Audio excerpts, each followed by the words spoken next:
বাবরি মসজিদ কি? এটি নিয়ে কেন এত দাঙ্গা, এত লড়াই? এই দ্বন্দ্বে, যুদ্ধে কে নায়ক, কে খলনায়ক? মুসলিম নাকি হিন্দু? কারা সঠিক? বাবরি মসজিদের ইতিহাস জানলে এসবই স্পষ্ট হয়ে উঠবে আপনার কাছে। ভারতের উত্তরপ্রদেশের অযোধ্যা শহরে অবস্থিত একটি মসজিদ, বাবরি মসজিদ। কবে এই মসজিদের সূচনা ও স্থাপনা? 1528 খ্রিস্টাব্দে। কে নির্মাণ করেছিলেন? মুঘল সম্রাট বাবরের সেনাপতি মীর বাকি তাশকান্দি। কার আদেশে মসজিদ নির্মাণ করেছেন তিনি? মুঘল সম্রাট বাবরের আদেশে। তার নামেই এই মসজিদের নামকরণ। তাহলে এই মসজিদ ভাঙা গড়া নিয়ে দ্বন্দ্ব, যুদ্ধ, এত রাজনীতি কেন? এসব নিরপেক্ষভাবে বুঝতে হলে জানতে হবে গোড়ার গল্প। জানতে হবে মুঘল সম্রাট বাবর কে, কি তার পরিচয়, কি তার ধর্ম, বিশ্বাস। জহিরুদ্দিন মোহাম্মদ বাবর মূলত ভারতের স্থানীয় বাসিন্দা নন। তিনি ছিলেন মধ্য এশিয়ান। ফারগানা বা বর্তমান উজবেকিস্তানে 1483 খ্রিস্টাব্দে তার জন্ম। প্রশ্ন হলো, এই বাবর ভারতে কেন এসেছিলেন? বাবর তিমুরের বংশধর ছিলেন। তিনি সমরকন্দ দখলের চেষ্টা করে ব্যর্থ হন। উজবেক শাসক সাইবানি খানের কাছে পরাজিত হন তিনি। পরাজিত বাবর মধ্য এশিয়ায় টিকে থাকতে না পেরে 1504 খ্রিস্টাব্দে কাবুল দখল করেন। কাবুলের শক্ত অবস্থান নেওয়ার পর ক্ষমতা ও আধিপত্যের লোভ শেষ হয়নি তার। ভারত ছিল তখন ধন সম্পদে সমৃদ্ধ, কিন্তু দিল্লি সালতানাত তখন রাজনৈতিকভাবে ছিল দুর্বল। ভারতে লোদি বংশের শাসন চলছিল তখন। সুলতান ইব্রাহিম লোদি ছিলেন শাসক। 1526 খ্রিস্টাব্দে পানিপথের প্রথম যুদ্ধে ইব্রাহিম লোদিকে পরাজিত করে বাবর মুঘল সাম্রাজ্যের প্রতিষ্ঠা করেন। বিদেশ থেকে ভারতের মাটিতে এসে ভারতের মাটিকে রক্তাক্ত করে বাবর গড়ে নিয়েছিলেন মুঘল সাম্রাজ্য। এর জন্য তিনি অনুতপ্ত তো ননই, বরং গর্বিত। কারণ তার পূর্বপুরুষ তৈমুর লং 1398 খ্রিস্টাব্দে দিল্লি আক্রমণ করেছিলেন। দিল্লিতে ভয়াবহ ধ্বংসযজ্ঞ চালিয়ে সুলতান মাহমুদ তুঘলককে পরাজিত করেন তিনি। বাবর মনে করতেন তার পূর্বপুরুষ তৈমুর লং একসময় যেহেতু ভারত আক্রমণ করেছিলেন, সেই সূত্রে ভারতের ওপর তার নৈতিক অধিকার আছে। ভারতের মাটিতে বহিরাগত বাবর ভারতের মাটিকে রক্তে রঞ্জিত করে আধিপত্য বিস্তার করেছিলেন। ইতিহাস থেকে জানা যায়, এই বাবর শত্রুদের মাথার খুলি দিয়ে স্তূপ বানিয়ে রাখতেন। এমন হিংস্র বর্বর শাসক হওয়ার পাশাপাশি যুগ হয়েছে ইসলাম ধর্ম। তিনি ছিলেন পাক্কা মুসলিম, নামাজ রোজা করতেন, আল্লাহ নবীর প্রতি ভালোবাসা ছিল অসীম। ইসলামে বিশ্বাসী মানেই ইসলামের আদর্শ বাস্তবায়নে তার প্রচেষ্টা থাকবে, এটাই স্বাভাবিক। নবী মোহাম্মদ মনে করতেন এই পৃথিবী আল্লাহ ও তার নবীর, তাই পুরো বিশ্ব মুসলিমদের হওয়া চাই, পুরো বিশ্ব মুসলিমদের দখল করা উচিত। অমুসলিমদের সাথে যুদ্ধ ইসলামের সবচেয়ে গুরুত্বপূর্ণ বিধান। কোরআন বলেছে, হে মুমিনরা, তোমরা ইহুদি খ্রিস্টানদের সাথে বন্ধুত্ব করো না। হাদিসে আছে, নবী ইহুদি খ্রিস্টানদের রাস্তার মাঝখানে দেখলে তাদের রাস্তার কিনারায় ঠেলে দিতে বলেছেন। মুশরিক বা মূর্তি পূজকদের হত্যার কথা বলা হয়েছে পবিত্র কোরআনে। সব অমুসলিমদের সাথে ইসলাম না মানলেই তাদের জিজিয়া দিয়ে মুসলিমদের বশ্যতা স্বীকার করে মুসলিমদের কাছে মাথা নত করে থাকার কথা বলা হয়েছে। জিজিয়া দিয়ে থাকতে রাজি না হলেই যুদ্ধের কথা বলা হয়েছে। সেই যুদ্ধে প্রাপ্তবয়স্ক পুরুষদের হত্যা আর নারী ও শিশুদের বন্দী করে তাদের দাস দাসী বানানো এবং অমুসলিমদের ধনসম্পদ মুসলিমদের ধনসম্পদে পরিণত করাই ইসলামের গুরুত্বপূর্ণ বিধান, আল্লাহ ও নবীর বিধান। কিন্তু মুশরিক বা হিন্দুদের ক্ষেত্রে একটু ভিন্ন বিধান আছে। মুশরিকদের ক্ষেত্রে অপশন একটা কম, অর্থাৎ জিজিয়া দিয়ে প্রাণ রক্ষা করার বিধান তাদের ক্ষেত্রে নেই। তাদের ক্ষেত্রে বিধান হলো ইসলাম না মানলেই হত্যা। এটাই ইসলামের শাশ্বত বিধান। বিখ্যাত নির্ভরযোগ্য সিরাত গ্রন্থ আর রাহিকুল মাকতুম থেকে জানা যায়, মন্দির ভেঙে মন্দিরের পূজারীদের কুপিয়ে হত্যা করে মন্দিরের ধনভাণ্ডার লুট করার নজির আছে ইসলামে। এমনকি নারী পূজারীদেরও তরবারির আঘাতে 2 টুকরো করা হয়েছে। ইসলামের এই রূপ নবী তখন দেখিয়েছেন যখন তিনি সবল হয়েছিলেন, ক্ষমতাবান ও শক্তিশালী হয়েছিলেন। ইসলামের এই রূপগুলো তখনই দেখা যাবে যখন ইসলাম শক্তিশালী ও ক্ষমতাধর হয়ে উঠবে, বা মুসলিমরা কোনো দেশে সংখ্যাগরিষ্ঠ হয়ে ক্ষমতা লাভ করবে। এইটুকু কথা গভীরভাবে মনে রাখতে হবে বাবরি মসজিদ দাঙ্গার পরবর্তী ইতিহাস বোঝার জন্য। সম্রাট বাবর 1528 থেকে 1529 সালে তার সেনাপতি মীর বাকির মাধ্যমে বাবরি মসজিদ নির্মাণ করেন। ঘটনা এটুকু হলেও সমস্যা ছিল না। বহিরাগত বাবর ভারতে এসে হত্যাযজ্ঞ চালিয়ে এখানকার মাটি দখল না হয় করেই নিলেন। এগুলো খুব স্বাভাবিক ঘটনা ছিল তখনকার যুগে। কিন্তু যে ভূমিতে বাবরি মসজিদ নির্মিত হলো, সেই ভূমিতে জন্মেছেন হিন্দুদের দেবতা শ্রী রামচন্দ্র। চিন্তা করুন, মক্কা শরীফে কাবার আশেপাশেই বিশাল এক মন্দির তৈরি হলো, বা কাবা ধ্বংস করে একটা মন্দির তৈরি করলো কোনো হিন্দু শাসক। এটি কি মুসলিমরা মেনে নেবে? এই ব্যাপারটাই ঘটেছে বাবরি মসজিদের ক্ষেত্রে। এই দাবি নিয়েই বাবরি মসজিদ সমস্যার মূল বিতর্কের শুরু হয় 1550-এর দশকে। স্থানীয় হিন্দু ও মুসলমান সম্প্রদায়ের মধ্যে জায়গাটা নিয়ে মতবিরোধ শুরু হয়।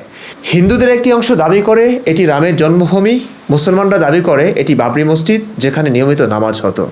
বিতর্কের শুরু এখান থেকেই। এরপর থেকে যুগে যুগে এটি নিয়ে দ্বন্দ্ব কোন্দল, লড়াই সংঘর্ষ চলছেই। 1859 সালে সংঘর্ষ ঠেকাতে ব্রিটিশ সরকার একটি রেলিং বা বেড়া দিয়ে ভেতরে মুসলিমদের নামাজ ও বাইরের চত্বরে হিন্দুদের পূজার সুযোগ করে দেয়। এখান থেকে বিষয়টি আইনি ও রাজনৈতিক রূপ নিতে শুরু করে। এরপর 1949 সালে বিষয়টি আরও বড় ও ভয়ানক রূপ নেয়। রাতের গোপনে মসজিদের ভেতরে রাম মূর্তি স্থাপন করা হয়। এই ঘটনার পর সরকার তখন স্থানটি বিতর্কিত ঘোষণা করে তালা লাগিয়ে দেয়। বাবরি মসজিদ বিতর্কের সবচেয়ে ভয়ানক অধ্যায়ের সূচনা এখান থেকেই। 1950 থেকে 1985 সাল পর্যন্ত হিন্দু মুসলিম উভয় পক্ষের দাবি নিয়ে মামলা চলতে থাকে। মুসলিমরা চায় মসজিদ হিসেবে অধিকার, হিন্দুরা চায় রাম জন্মভূমিতে পূজার অধিকার, কিন্তু কোনো সমাধান হয় না। জায়গাটি সরকারি তত্ত্বাবধানে তালাবদ্ধ থাকে। তারপর 1986 সালের ফেব্রুয়ারিতে ফৈজাবাদ আদালতের আদেশে মসজিদের তালা খুলে দেওয়া হলে মসজিদে শুরু হয় হিন্দুদের পূজা। মুসলিমদের আল্লাহ চুপ থাকলেও মুসলিমরা তখন তীব্র প্রতিবাদ শুরু করে। এখান থেকে বিষয়টি জাতীয় রাজনীতিতে প্রবেশ করে। এরপর 1989 সালে রাজীব গান্ধী সরকারের অনুমতি নিয়ে বিশ্ব হিন্দু পরিষদ রাম মন্দিরের ভিত্তি প্রস্তর করে। একই বছর মালিকানা মামলা এলাহাবাদ হাইকোর্টে স্থানান্তর হয়। এর কয়েক বছর পর 6 ডিসেম্বর 1992 সালে ঘটে সেই ঐতিহাসিক ঘটনা। লক্ষাধিক কারসেবক বাবরি মসজিদ ধ্বংস করে। এই ঘটনায় মসজিদের মালিক আল্লাহ চুপ থাকলেও দেশজুড়ে হিন্দু মুসলিমের সাম্প্রদায়িক দাঙ্গায় হাজার হাজার মানুষের মৃত্যু হয়। তখন কেন্দ্র সরকার বাবরি মসজিদ ধ্বংসের পেছনের দায়, ষড়যন্ত্র ও ব্যর্থতা খতিয়ে দেখার জন্য একটি কমিশন গঠন করে, যা লিবারহান কমিশন নামে পরিচিত। 1993 সাল থেকে 2002 সালে বাবরি মসজিদের বিতর্কিত এই ভূমিটি রাষ্ট্রীয় নিয়ন্ত্রণে থাকে। পরে 2002 সালে গুজরাট দাঙ্গায় বিষয়টি আবার উত্তপ্ত হয়। এরপর এত দাঙ্গা, এত মানুষের রক্তে ভূমিটি রক্তাক্ত হবার পর 2003 সালে এলাহাবাদ হাইকোর্টের নির্দেশে এএসআই বাবরি মসজিদের জমিটি খনন করে। রিপোর্টে বেরিয়ে আসে এক নতুন সত্য: মসজিদের নিচে একটি অ-ইসলামিক বৃহৎ কাঠামোর অস্তিত্ব পাওয়া যায়। এই রিপোর্ট নিয়েও তীব্র বিতর্ক শুরু হয়। 2019 সালের 9 নভেম্বর বিতর্কিত জমিটি রাম মন্দির নির্মাণের জন্য দিয়ে মুসলমানদের জন্য অযোধ্যায় 5 একর বিকল্প জমি বরাদ্দ করা হয়। 2020 সালে শ্রী রাম জন্মভূমির তীর্থভূমি ট্রাস্ট গঠিত হয়। 5 আগস্ট প্রধানমন্ত্রী নরেন্দ্র মোদী ভূমি পূজন করেন, কিন্তু বিকল্প মসজিদের উদ্যোগও নেওয়া হয়।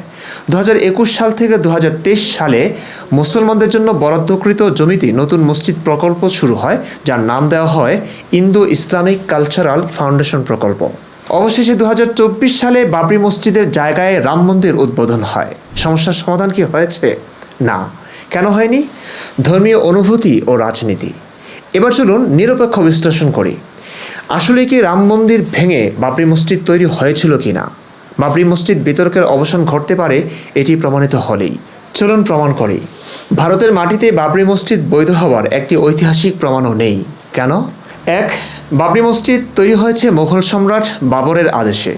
তার নামেই নামকরণ করা হয়েছে মসজিদ। ইনি নিজেই ছিলেন বহিরাগত। ভারতের মাটি রক্তাক্ত করে ক্ষমতাধর হয়েছিলেন। একজন বহিরাগত অবৈধ আক্রমণকারীর স্থাপনাও কি অবৈধ নয়? 2.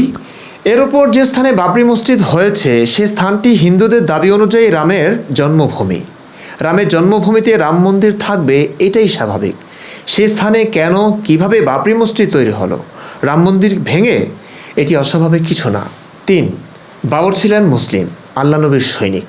তিনি জিহাদি বিশ্বাসী ছিলেন। নবীর আদর্শ বাস্তবায়ন করবেন, এটাই স্বাভাবিক। নবীও মন্দির ভাঙার নির্দেশ দিয়েছেন। আর রহিকুল মাকতুম থেকে জানা যায়, মক্কা বিজয়ের পর নবীর সাহাবীরা নানান জায়গায় মন্দির ভেঙে পূজারীদের হত্যা করে, মন্দিরের ধনভাণ্ডার লুট করে, এমন নজির আছে। সুতরাং সেই নবীর একজন অনুসারী হয়ে বাবর এই কাজটি করতেই পারেন, খুব স্বাভাবিক। 4. 2003 সালে এলাহাবাদের হাইকোর্টের নির্দেশে বাবরি মসজিদের ভূমি খনন করে প্রত্নতাত্ত্বিক রিপোর্ট চাওয়া হয়। প্রত্নতাত্ত্বিক রিপোর্টে বেরিয়ে আসে মসজিদের নিচে একটি বৃহৎ অ-ইসলামিক স্থাপনার অবশিষ্টাংশ পাওয়া গেছে।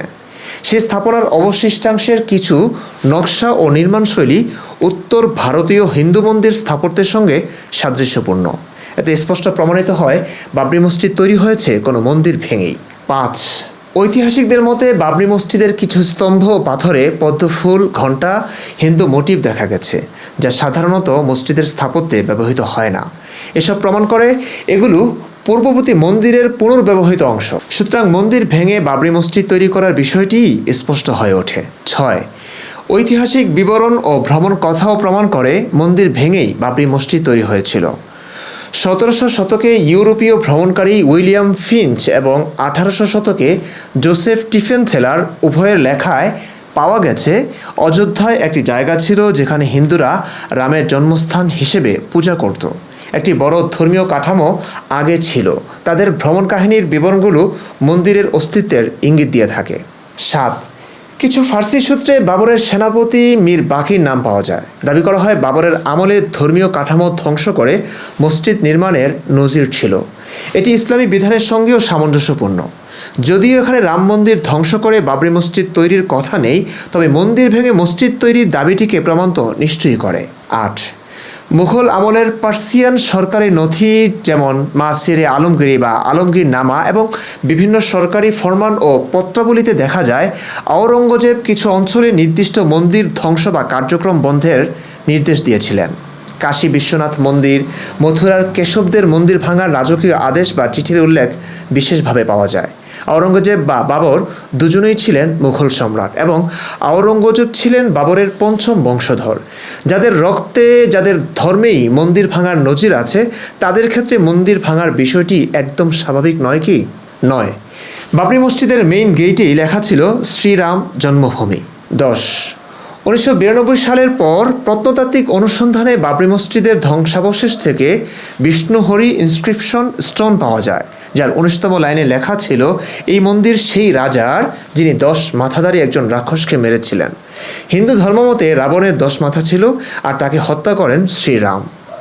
ইতিহাস, ধর্ম সব কিছু দিবালোকের ন্যায় স্পষ্ট প্রমাণ বহন করে যে বাবরি মসজিদ তৈরি হয়েছিল মন্দির ভেঙেই। অন্যদিকে মুসলিম পক্ষের বক্তব্য কি? তাদের দাবি মসজিদটি বৈধভাবে নির্মিত হয়েছিল এবং সেখানে নিয়মিত নামাজ আদায় হতো, বাস এতটুকুই। এই দাবির পেছনে না আছে ঐতিহাসিক প্রমাণ, না আছে কোনো যান্ত্রিক প্রমাণ।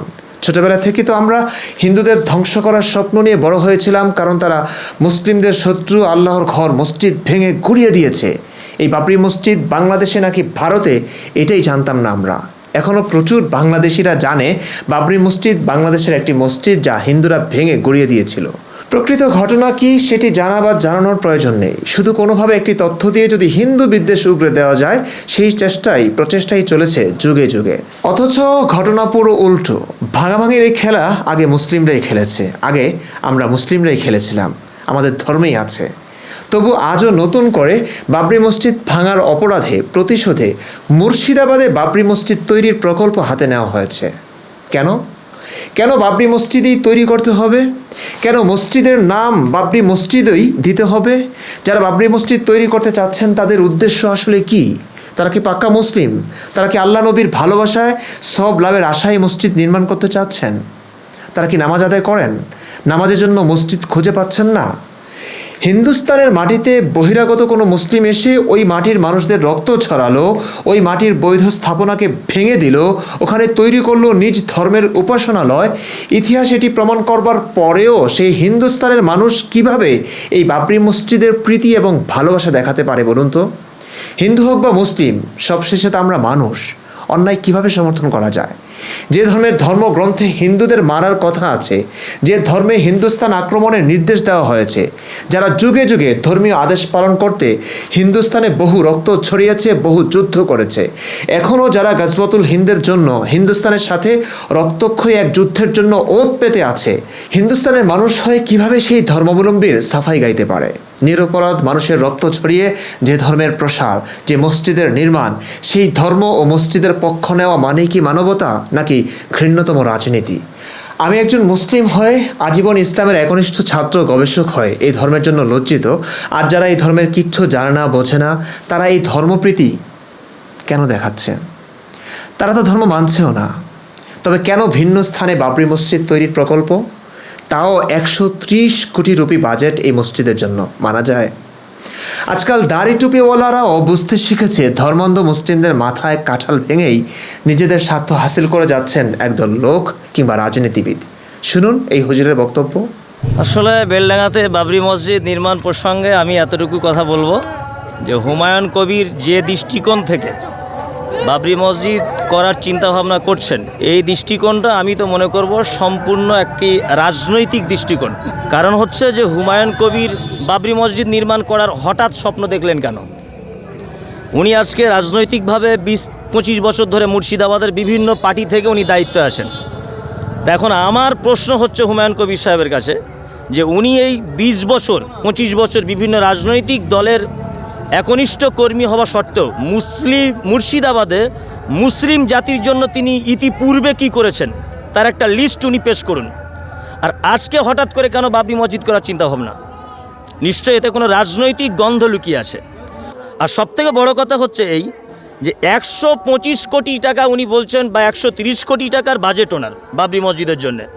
তা আমি বলছি 125 কোটি টাকা দিয়ে বাবরি মসজিদ করে জাতির কি লাভ হবে? বেলডাঙ্গায় আশেপাশে গ্রাম কাজী সাহা বলুন, বেলডাঙ্গা বেগুনবাড়ি বলুন, মির্জাপুর বলুন, কাপাসডাঙ্গা বলুন, এই সমস্ত গ্রামের অজস্র শারীরিক অসুস্থতায় যে সমস্ত মানুষরা ভোগেন অর্থাৎ রুগী, সেই সমস্ত রুগীরা বেলডাঙ্গাতে উন্নত মানের কোনো চিকিৎসার ব্যবস্থা পায় না। গেলেই সঙ্গে সঙ্গে এফআইআর করছে কোথায়? বহরমপুর না কলকাতা।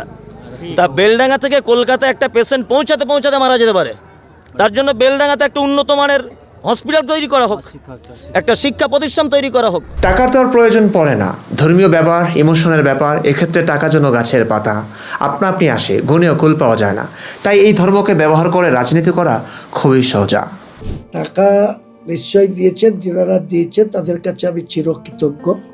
বা এই মুসলমান সমাজের মানুষের আজকে যে উদারতা মানসিকতা নিয়ে তাদের কি আছে না আছে তা আমি যে ভদ্রলোক 1 কোটি টাকা আমাকে ঘোষণা করলেন, তেনার বাড়ি তো কোথায় ওই দক্ষিণ 24 পরগনার কোথায় বাড়ি আমি কোনোদিনই চিনতাম না। উনি আসে নিজে এসে ওনার একটা শিল্পপতি মানুষ, অনেক কিছু আছে, কার্ডটা আমাকে দিলেন এবং বললেন আপনার অ্যাকাউন্ট দিবেন, আমি 1 কোটি টাকা এখানে দিব। আর একজন ভারতবর্ষের শিল্পপতি, সে প্রায় কাগজে কলমে হোয়াইট মানির মালিক, প্রায় 7,000 কোটি টাকার। তিনি আমাকে সকাল 10টার সময় ফোন করে বলেছেন যে আপনি আমার নাম করবেন না, কাউকে প্রচার করবেন না, আমি আপনার এই মসজিদের ফান্ডে 80 কোটি টাকা দেব। কাজে এইভাবে যে মুসলমান আগিয়ে আসবে আমি নিজেও ভাবতে পারিনি। কাকে কি বলবো জানা নেই আমার। মানুষ যতদিন ধর্মকে অন্ধভাবে বিশ্বাস করে যাবে, ধর্মের জন্য মার কাট করে যাবে, ধর্ম নিয়ে সচেতন না হবে, সকল ধর্ম বর্ণ নির্বিশেষে এক মানুষ পরিচয়ে বাঁচতে শিখবে, ততদিন এই সরল মানুষদের মাথায় কাঁঠাল ভেঙেই খাবে কিছু মানুষ।